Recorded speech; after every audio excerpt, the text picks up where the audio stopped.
All right, so coming up today on Streaming Idiots.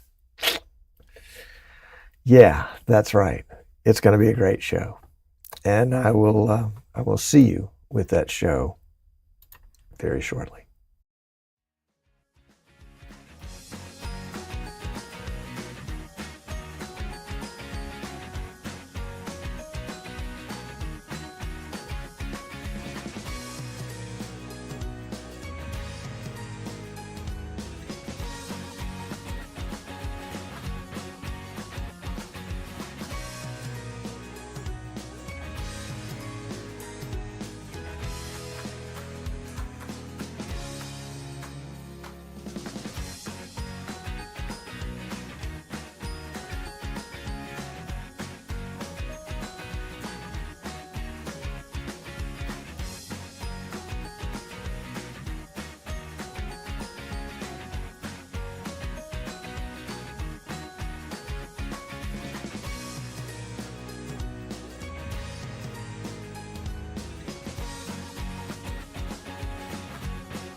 All right, testing 1, 2, 3.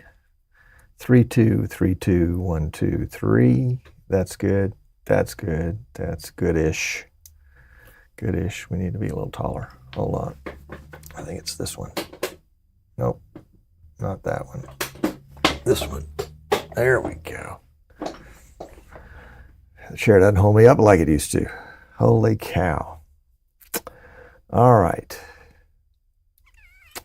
Yeah. Okay. Hold on. There you go. There we go. There we go. There we go. There we go. All right. Good afternoon. Good morning. Good evening. It is currently here. It is 1:54. 1:55. Central Time. Not Eastern. It's Central. Not Daylight Savings. Hello, John O'Newt. Good to see you. Glad to have you. Am I running any Dante across my studio? No, I'm not running any Dante across my studio. The only audio I'm using is this little guy right here, little Hollyland mic. And the transmitter is here and the receiver is there, plugging into my PC. Have I seen anything from Turtle AV yet? No, I haven't. I haven't seen anything from Turtle AV yet. But I have. Eamon has contacted me about coming on the show, and I need to get him on for sure. Yes. And find out more about it. I mean, yeah, That's the whole idea. But, you know, Jono, I have learned that I can't learn everything. And that is becoming more and more of a, well, years ago, in technology, I just decided I couldn't keep up. There was no way for me to possibly keep up with everything that was happening in technology. I mean, it was so widespread. And this was, 30 years ago, maybe more than that. I remember buying a phone system for our church, and, all the options on phones. This was way back before voice over IP, and all the options, even back then with traditional phone lines, what they were doing. But as I've aged, my niche of knowledge is getting narrower and narrower and narrower. So, intercom. Wow. Dante intercom. Huh. I like it.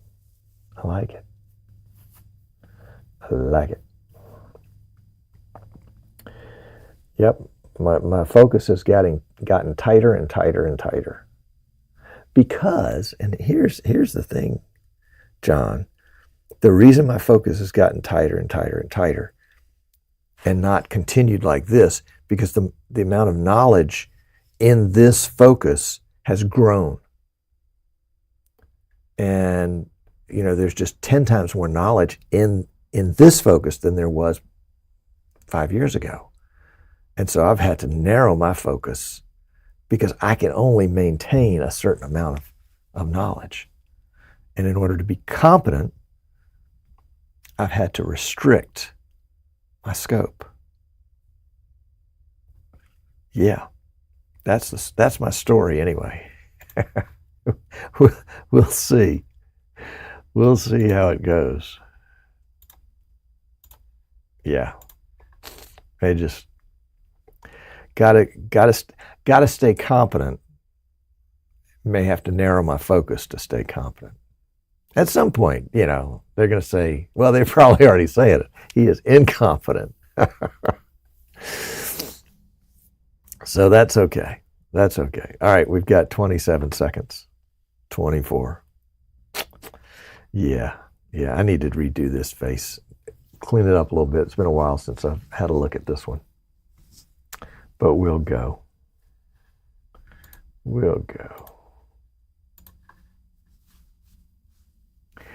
Yeah. Hang on. Be right back.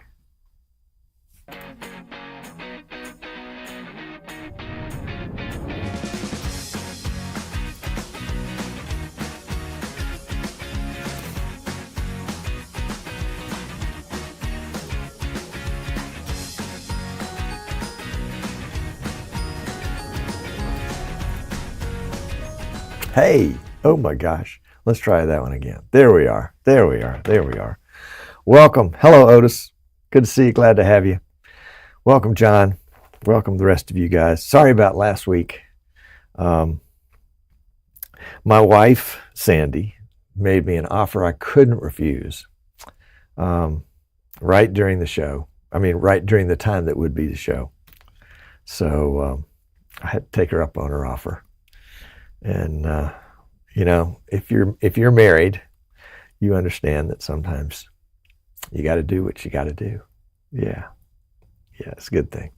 So don't tell anybody, but today is my birthday, and this is my birthday broadcast, but not in my birthday suit. So yeah, I'm actually, I was born on a Saturday. And the way I remember that is because there was a football game that day. I was born in Charlottesville, Virginia. It was a football game that day between the University of Virginia and the University of Maryland. And that was back in the day where, you knocked out the moms and drug out the babies. And they drug me out, I guess, around middle of the day. And once my dad knew that I was out and safe, he couldn't do anything. He didn't get to hold the babies back then, I don't think. But he went to the second half of the football game. Oh, bless his heart. That's just like him. Thank you. Yes. So Tommy, I'm catching up to you. This is the big 7-0, and 70 doesn't feel like I thought it was going to feel like. I thought it was going to feel like really, really old, and I don't feel really, really old. In fact, more information than you want. But I just spent the past weekend helping my son Jordan. Some of you may know Jordan from. He was moving from one side of the state of Florida to the other side of the state of Florida. And so he and I and his brother-in-law, well, he and I and his wife and my wife Sandy packed the house on one day. The next day, he and I and his brother-in-law packed the truck and drove it to the other side of the state and unpacked some of it. The next day we packed it back with things that were going to storage, and then unpacked everything that was going to storage into storage. And it was 3 days of, so I feel very, very buff at the moment, and ate like a fiend. It didn't put on a pound, so it was really, really good. So I'm really, really happy about the way this, I guess the 70th decade started last year. You think about it, when you're born, you're not 1, you're 0. So, but that's your first year. So my 70th decade, the second year of my 70th decade has started out very, very well. And I'm very happy. I'm going to have dinner with some friends tonight. And I am not sore, Tommy. Can you believe that? Yes, indeed.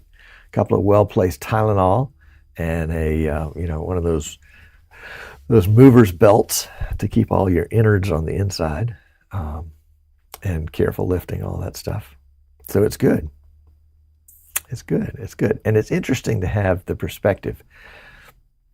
And I was talking with somebody just a few minutes ago on a tech support call. And it was just interesting to have the perspective of having been in the live streaming world since kind of the beginning of the live streaming world. I mean, there were people that were live streaming 20 years ago, but it was a different deal. Well, I say 20 years ago, 30 years ago, because I got into it in 2007. So that would have been 18 years ago. Maybe it was 2008, but I'll have to go back. I need to go back and check the specs and see when the first kind of broadcasts were. We started the Streaming Idiot Show 2012, so that's been it was 13 years back in July. So anyway, so it's been amazing to see the changes and the maturity of the industry. Back when we started out, there was no live streaming gear. You just adapted whatever you could and hoped it would work. And you stole a little bit here, you stole a little bit of audio equipment and figured out how to plug that in. You stole a little bit of video equipment, hopefully could get that to work. And nowadays, all that's just like falling off a log. Yeah, of course, all that stuff's out there and ready just to plug in and run with. The quality of productions is kind of interesting because there's still people that are producing stuff that looked like what we did, 17 years ago. I pulled up a football game that was produced by the school, high school football game. And, their cameras were all over the place. And, I think they had 3 cameras. They had a sideline camera and then 2 grandstand cameras. And the grandstand cameras were essentially the same issue, the same same view. Sorry, let me turn this off. And the sideline cam was so low down on the sideline, you could only see, well, it didn't matter to them. They used that shot even for, across the field action. So it was like, okay, something technology, we've got the technology. We really have perfected in a lot of ways. We're still enhancing it, but we've perfected the technology. But the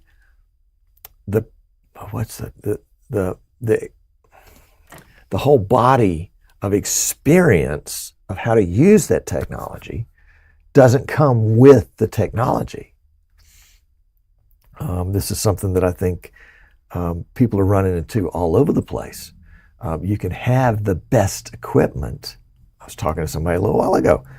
Somebody else set up their vMix setup, and they used it for years, and the PCs crapped out, and they got new PCs, and now everything doesn't work the way it used to work. And why is that? Because they didn't understand how it worked. They just knew, press this button and this happened, press that button and that happened. And hey, Giles, good to see you, glad to have you. And for those of us that were in on this way back when and had to painstakingly, Tommy says in the chat, he had to use a security camera for his church.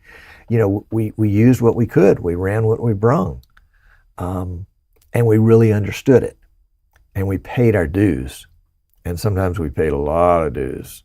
How many times did I do a live stream with no audio before I finally figured out, hey, you got to turn this thing on, or you'd have to at least do a mic check. But and the guy I was talking to a little while ago said, I didn't know where to go to get the knowledge I needed. I looked at videos, but you can't interact with a video and ask it questions. And I thought, yeah, that's true. And we used to do, right out of this studio, we used to do the vMix 101 classes, and we had lots of folks in them. And it was always a smorgasbord of people that came in with zero experience, and then people that came in with quite a bit of experience and just wanted to round out their knowledge. And maybe it's time to start some of those classes again, or maybe do workshops, not ask for a long-term commitment, but just do a 2 or 3 hour workshop on a particular subject and see if we can't get some activity there. That might be interesting. That might work. That might work. Yeah. Anyway, so Giles wants to know, what's with the numbers after your names? Well, I think that's your YouTube screen name.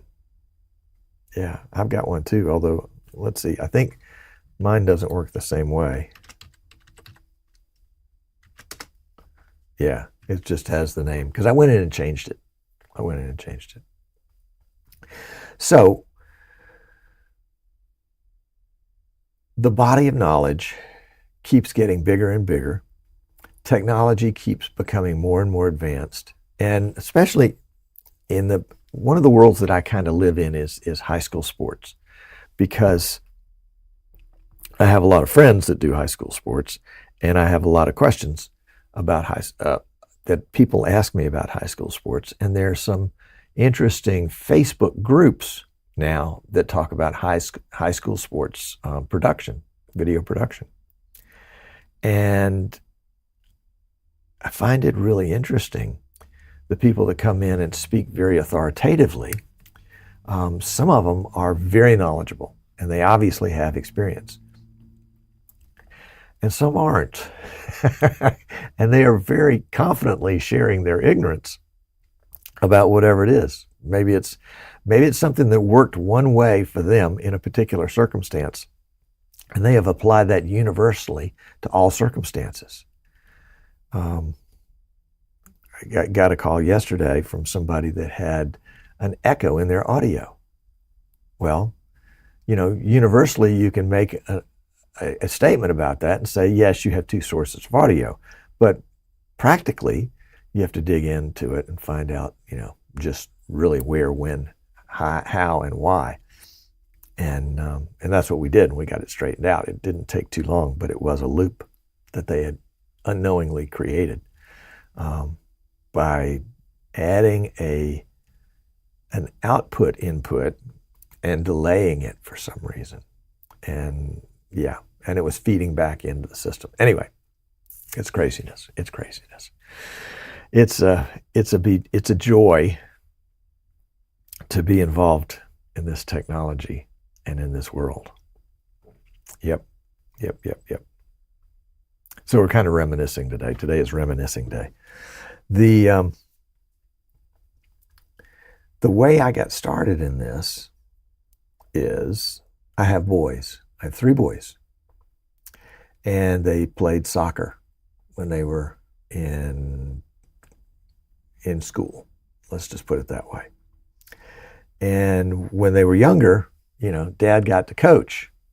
I wasn't a good soccer player, but I read a lot of books on soccer, and I watched a lot of video, and I talked with a lot of knowledgeable people and asked a lot of questions and went through soccer coach training and all that kind of stuff, so that I could coach my kids. And it reached a point in the school system where they weren't going to let dad coaches get there anymore. But I found out that one of the ways you can get close to the field and kind of coach a little bit is to carry a camera. So I had one of the first DSLRs. Oh, it wasn't even a DSLR. It was a Panasonic. Boy, I wish I remember what it was. It was a Panasonic camera. Wasn't single lens reflex, digital single lens reflex, but it did take, I think, 5 shots a second or something like that. And Michael Graves, welcome. We're going down the reminiscing trail. And so I had that camera on the sidelines. I could take 5 shots a second, and pow, was I having a big time. And I would print out digital prints, would print out and give them to the boys the next game, just so they could have fun with them. And I found out that the bigger the camera you had, the more access you could get. And so I ended up with I think a Canon, golly, is it a D20 or a 20D, and ended up with a big lens, and had free reign everywhere. And then I put up a website for the high school, for the soccer team, which I got in all sorts of trouble with the principal on that one. Anyway, it was a very popular website, and we had, pictures of all the games and scores and highlights and all that kind of stuff, and that was a ton of fun, and had a lot of people, wanting to copy it. It's like, yeah, here's how we did it. And then I would take a little video camera to the game, and occasionally I would get a great little video shot, and I'd upload that to the website, and there would be a video clip from the game. And, if it would be a great save by the keeper, or a goal, or, a wonderful slide tackle, something like that. And one of my buddies one day that coached at another high school, I wasn't coaching, but I was down on the field taking pictures, and doing a little coaching. And he asked me, he said, "Tom, can you do live video like on the internet, like ESPN?" Oh, I thought about it for a minute, and I said, "Yeah, there's got to be a way. There's got to be a way to do that." And I said, "Why do you ask?" He said, "Well, we're having this soccer tournament in Orange Beach, Alabama, which is down on the Gulf of America." And he said, one of the teams is coming from Oklahoma, and that team has a girl on the team that is the keeper, and her dad is Garth Brooks. And Dad's not going to be able to make the trip, and we thought it would be really nice if we could do, a live video so that he could watch his daughter play. I was like, sure, we'll figure out a way to do that. So I knew you could take a webcam and get it into Skype or something like that, but I wasn't sure about how a lot of people could watch it. But I found a company out in St. Louis somewhere that allowed me to take my webcam feed and plug it into their website, and I got a video on their website that was about about this big. Yeah, about that big. Maybe 100 pixels, 144 pixels, maybe something like that. And hey, Bill, glad you're here. We need to do lunch. And so there was this teeny little video page, and it had audio with it. And so we got the URL, and we sent it out to everybody, and come tournament weekend, you know, we set up, and the venue had Wi-Fi, which back then was really, really unusual. But we had Wi-Fi everywhere. And so we got online and did this game with a webcam. I duct taped it to a tripod so that I could make it go back and forth. It was picking up the ambient audio because it was just a webcam. And so we were, you know, kind of following the action back and forth, you know, just like, you know, what are we doing? And after a game or two, you know, we got a little confidence. And I asked one of my coach friends, hey, can you come up and kind of talk about what's going on down on the field? Well, you ask one, you get five. So they were up there commenting and diagnosing and doing everything about what, and you know, the people were, the little characters on the screen were just like that big. But we had commentary. It was very good commentary. It was much better than the video. And Giles says 176 by 144 was common back then. There you go. That's probably what it was. And then I said, you know, we need graphics. We need graphics. So I grabbed my handy dandy clipboard. In fact, this might be the very same clipboard because this is like forever old. And we would write the score on it, and we would put it in front of the camera. And so now we had graphics. And by the end of the weekend, I don't know, we had done, I don't know, maybe 14 games, something outrageous like that. And by the end of the weekend, you know, of course, I was tuckered out, but there was this buzz going around about what had happened. And I thought, that's cool. The next week is when the emails started to arrive. I don't know, maybe I'd send my email, you know, I'd put my email address on one of the graphics or something like that. And people started sending emails from all over the world saying, thank you so much. I couldn't really see very well, but, oh, and the announcers sometimes knew the players, and so they could call out the players by name. But it was so nice to have my daughter or son's name announced. And it almost made me feel like I was there. It made me feel like I wasn't missing out so much. And this was, you know, I think this was this the Iraq war time? I'll have to go back and match up the dates. But there were a lot of folks deployed overseas, and they were not there for their sons or daughters. And it just made them feel just a little bit closer to home. And then there were, you know, the grandmothers and the aunts and uncles and the folks that couldn't make the trip. And you know, these emails were just coming in, and I was just overwhelmed. This is not, I mean, I didn't know what to expect, but this is not what I expected. And I said, this, whatever this is, didn't have a name back then. You know, people tried all sorts of names, webcasting, you know, whatever. This is the next big thing. This is the next big thing, and I want to be a part of it, and I want to be in the middle of it. And I didn't know, I mean, you know, I'm down here in Lower Alabama, USA. I didn't know that there were probably hundreds, if not thousands of people like me all across the world that were sort of bumping into the same revelation at the same time. And different people went different ways with it. I continued to do the high school soccer thing and got better and better equipment for that, but didn't really venture outside of that.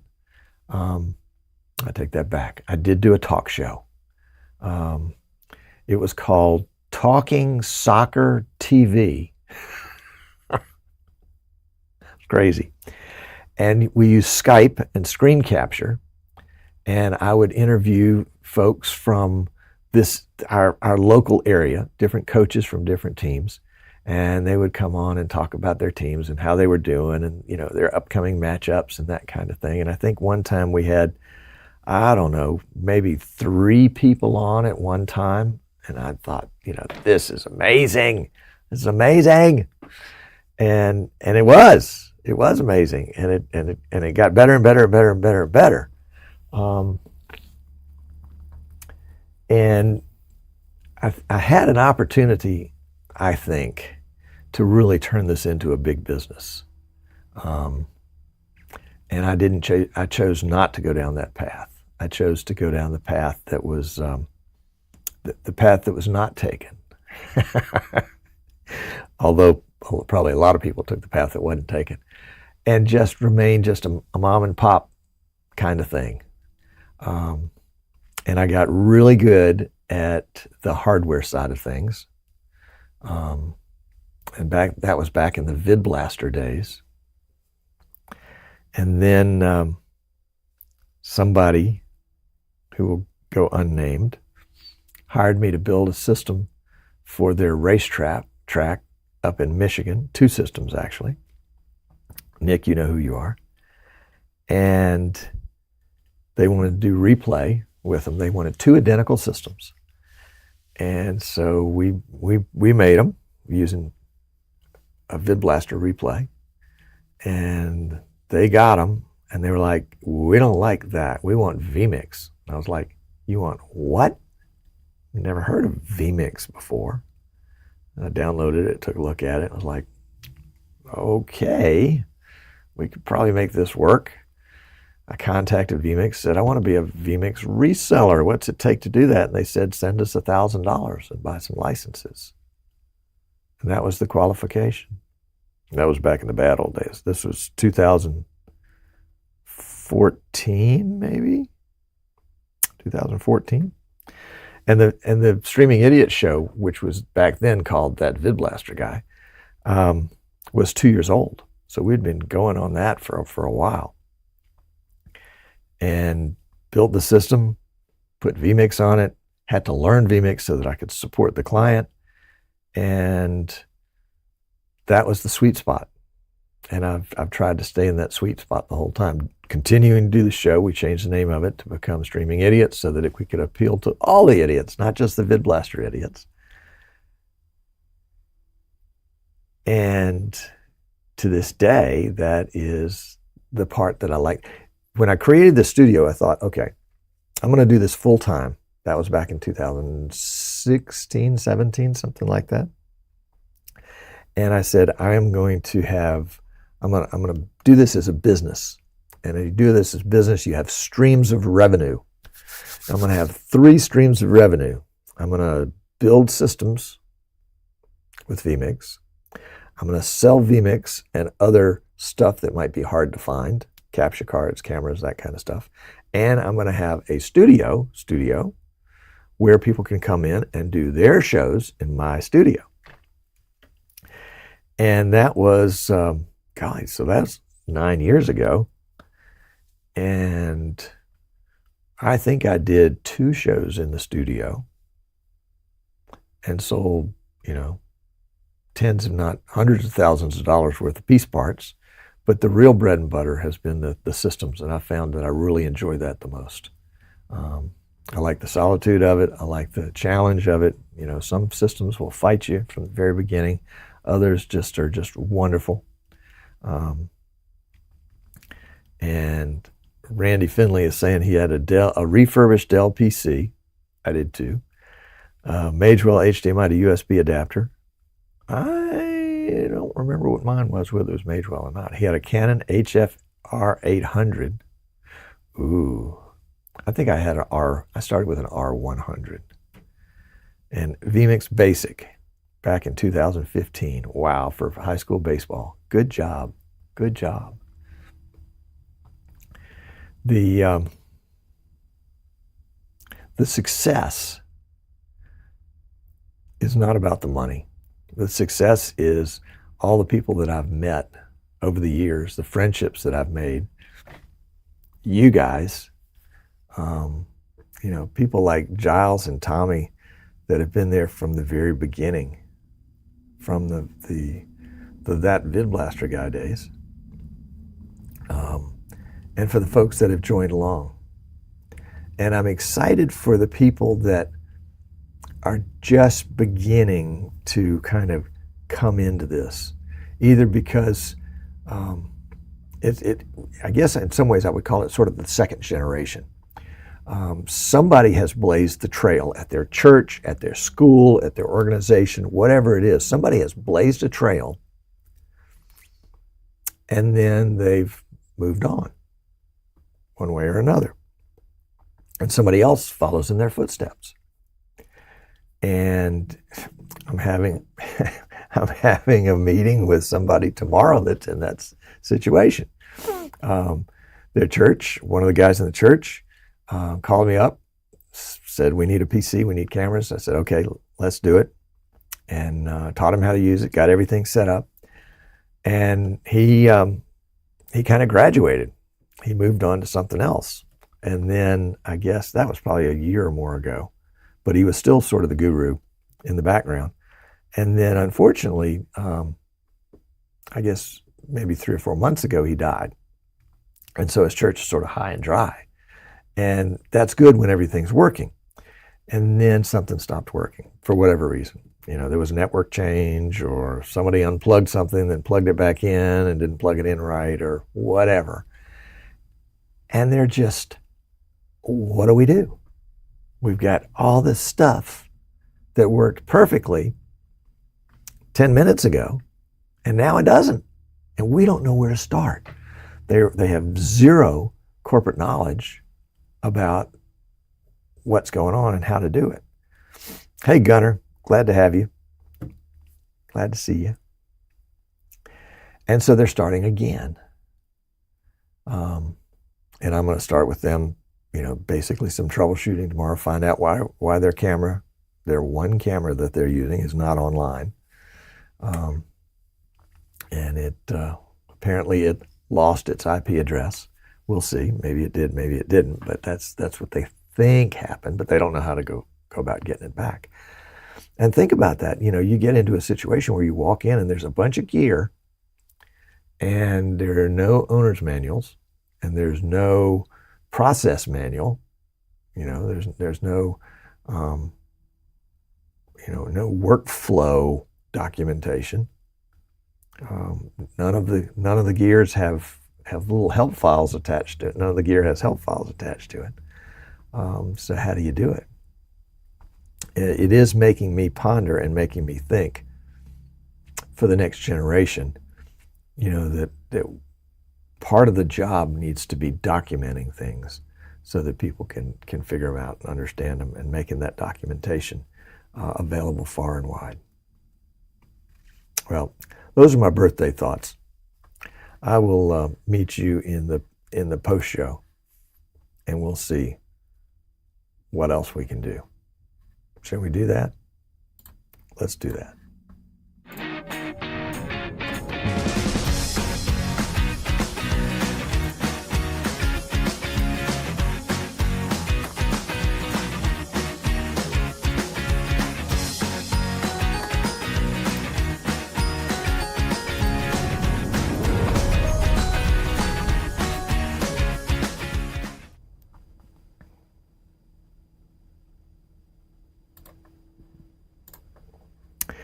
Well, all right.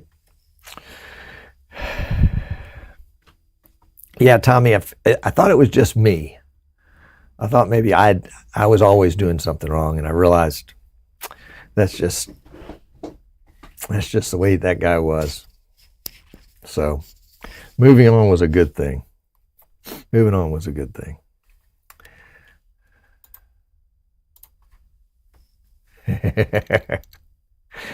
Yes, you did it because you were paid for it. But Michael, I'm thinking about volunteer situations, or, things that are not, at least not full-time gig stuff. For my buddies that do the high school soccer here at the high school, our local high school, Fairhope High School, for, some of the, I guess it's been about a year ago, I gave up doing the live streaming at my church. And I did a lot of documentation on how everything worked, and at least the first layer of troubleshooting when things don't work. And occasionally I can kind of watch and see things get broken. I was watching the live stream, the recorded live stream the other day, and the worship leader, who is a lovely young lady, beautiful voice, and she was way loud. She was on the verge of distorting. And then when the pastor came on for the sermon, his volume was way low, to the point where, I had to go up and turn it up. And I realized that I had that problem at one point, and that I had put a limiter of some kind from Waves Audio on there, and it brought her volume down and it boosted hers up. I mean, I created kind of a sweet spot there that I wanted their audios in. And I don't know if that license expired or if they didn't know what it was, and so they deleted it. But it's the problem is back to the way it was 5 years ago. I guess I probably should say something. There's a Streaming Idiots for Dummies book coming out soon. You know what? I thought about that, Bill. I really did think about that seriously, 10 years ago. And I realized by the time something gets in print, it's obsolete. And I thought, okay, well, let's just, we'll just do an online book. We'll do a PDF. And the same problem, by the time it's out there. And I thought, let's just do, a narrow niche. And the more I got into the narrow niche, the bigger it got. And I finally just said, that's a task that's too big for me. I don't want to do that. It would be consuming. The good old days. That's right, Tommy. The good old days back there, when we had to use Osprey. What was it? 450E cards. Funny. Have you ever had a conversation with a group who really shouldn't be live streaming because they don't know what they're doing? What do you mean, have I ever? That is my weekly task. I got a call this morning from somebody that said, I just bought a vMix license. No, I just bought a vMix code, and I don't know what to do with it. I said, okay. I said, have you opened vMix, gone to settings, and put it in the registration key spot? Have I done what? Let me give you a little bit of help. Yeah. Oh, meaning how to tell them to stop spending their time and resources on something no one will watch. No, I've never done that. Because there is I think, sort of a basic joy of discovery when you're doing some stuff like that and you're putting things together. And I used to get calls all the time, how can I monetize my live stream, and how can I get into the business, and I get that too, but I love just want to do it for the joy of doing it. Maybe we'll make some money on it, maybe we won't. I've had people with all sorts of crazy ideas of how they would do live streaming, or how they would use vMix or VidBlaster or whatever. And, in talking with some of those people over the years, because they kept calling me, the original thing that they wanted to do never did pan out. But, how one thing leads to another. They were able to take the skill set that they developed with the idea that didn't work and apply it to an idea that did in a lot of cases. And that's been fun.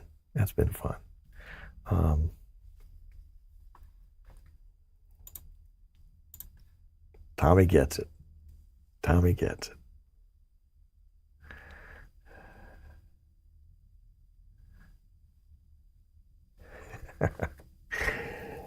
Oh my gosh. Okay. Giles got rid of the 1119.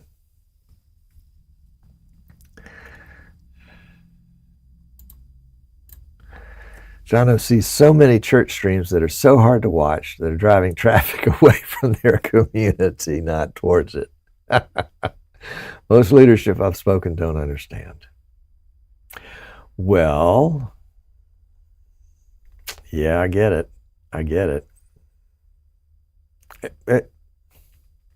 There's so many different reasons to do it. I mean, from a church perspective, you've got the ego of the pastor, you got the ego of the worship minister, you've got the sort of the overall ego of the church, none of which I think are good motivations. And then you have what I think are the more pure motivations, which is, golly, we want somebody that's sick at home to be able to be there with us in spirit. Somebody that's traveling that can be there with us in spirit. Somebody that is maybe a little too timid to open the door of the church and visit, but would like to sort of peek inside virtually and see what it's like and see if this is a good match for them. Make sure people aren't mean or ugly or anything like that. And when those live streams are sort of done from that perspective, I think there's a richness and a blessing to it. Even if it's not the most perfect live stream. Case in point, our church. I started it. I wanted to do everything you could do. I wanted to do lower thirds. I wanted to do graphics. I wanted to do video. I wanted to do all sorts of fancy things. And as I passed it along to the next person, they just stripped it back to the basics. Maybe they'll add some of those things one day, but it's pretty basic. It's always been one camera, but it's one camera with no lower thirds. It's one camera with no lyrics, no scriptures. It's just basically showing and hearing what's going on, and that's enough. It really is enough.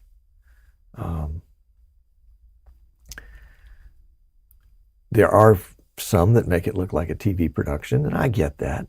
And there's some beauty of that too. I mean, it's not monotonous. When you watch one person stand in one spot for 45 minutes and preach, well, or 25 minutes, whatever it is, it's not very exciting. Sometimes it's better if it can be interspersed with some pull quotes or with some different camera shots. But the message is the message. And it's really at that point, from a church perspective, it's up to the Holy Spirit at that point. The word is going out.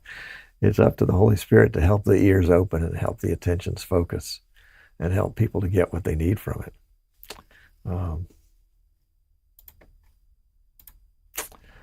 Yep.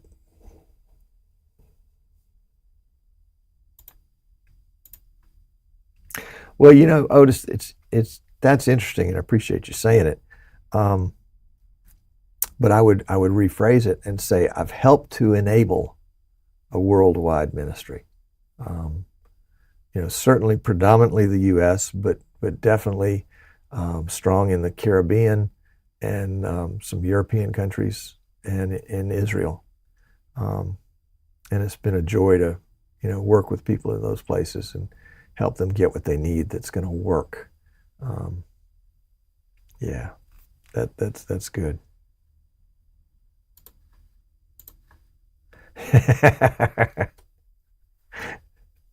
That is a fact. That is a fact. And I am a perfectionist. But I had to dumb it down so I could be successful at it. Oh, Tommy, I love this one. I had to fight the deacons to start live streaming. By the time I retired, If a problem kept the live stream from happening, the deacons wanted to know why. Good job, my friend. Good job. Good job.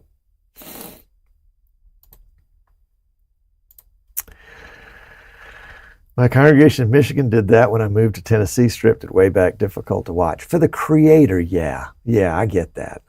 I get that. I do. I felt the same way. It's like, oh, what happened to this? What happened to that?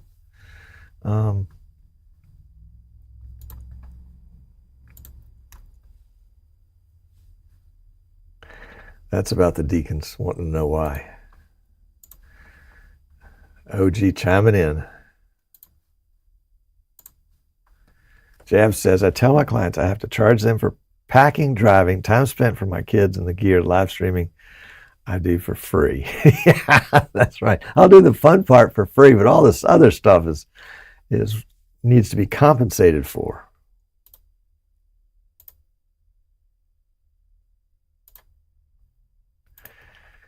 Davey Edwards, 2089. I like it. 2089.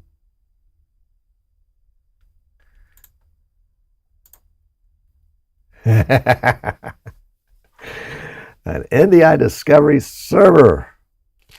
I was talking with somebody earlier today, and they're like, "Yeah, you know, we're trying to match our cameras audio. I'm trying to match the cameras up with the audio, so we had to speed the audio up 300 milliseconds to catch up with the cameras."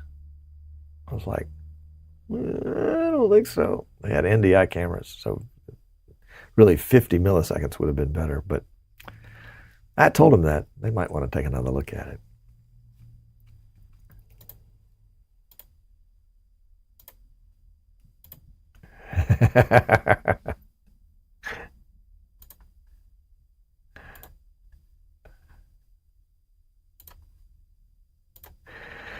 Oh, I know the feeling.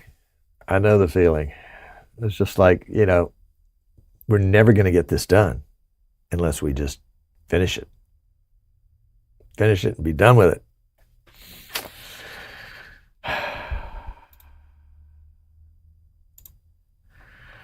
Hey, John. Good to see you. Glad to have you. Old folks are where the experience is, man. Old folks are the ones that can pick up the pieces when everything that the young folks do shatters and breaks. Tommy, 3 security cameras and switching keeps the attention without smothering the message. There you go.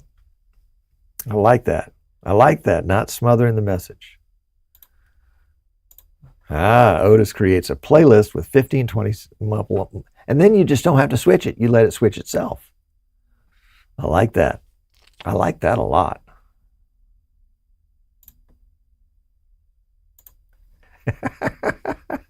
I once had a teacher.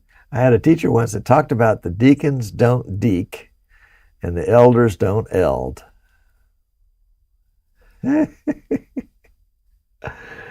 Oh, I love it. I love it. COVID hit and went from baseball to mass.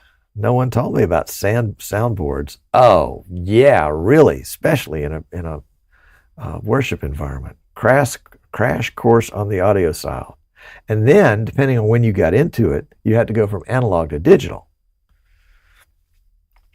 That was even worse.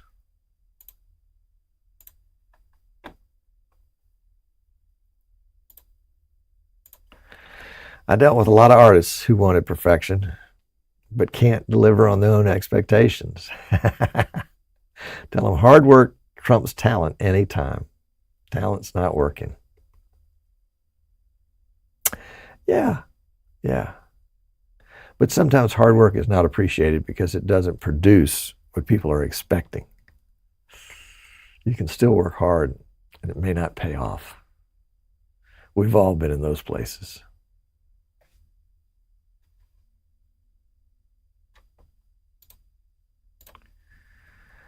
Again, happy birthday, Tom. Thank you, Otis. Thank you. I think I'm older than Dave now. I wasn't before, but I am now. Not as old as Tommy, but I'm catching up. And Giles, I don't have a clue on that guy. Giles, is forever 40. John says, PTZ move makes it a little exciting as the pastor doesn't stand still. Catch me if you can.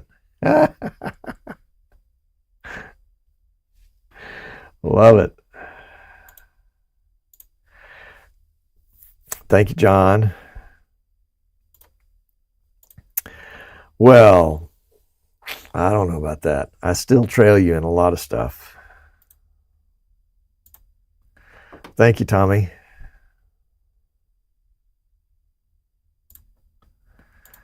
Thank you, Giles. Yes, the 7-0, man. There you go. All right, Jono says, the best advice I got from a sound audio pro, not just pro, but pro, was I only was able to set up my game when I joined others who held high expectations of themselves. Yeah. Oh, only able to step up my game. Yeah. Yeah. Oh, yeah. No, I agree. I agree with that. Giles is perpetually young.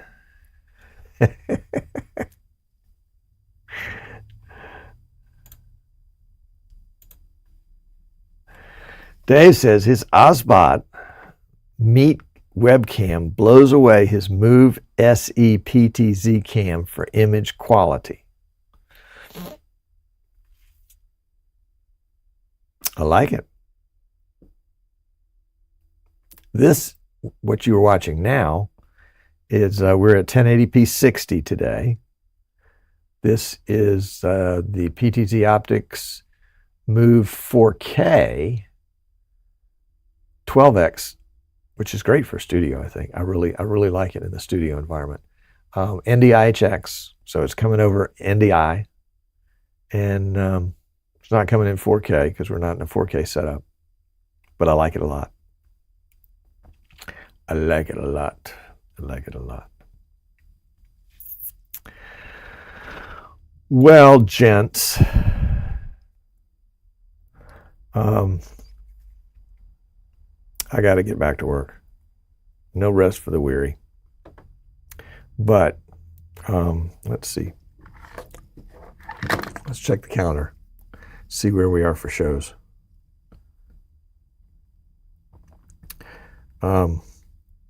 Show next week, but not Thanksgiving week because I've got the whole clan in town. So 19th, but not the 26th, but I'll keep you in the loop. And someday we're going to have our website back up so you can watch it there too.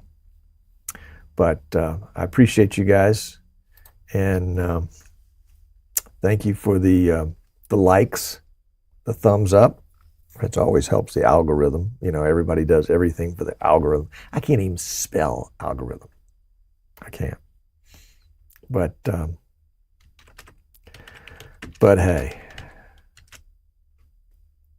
y'all take care. And we'll see you next time, next week. It is.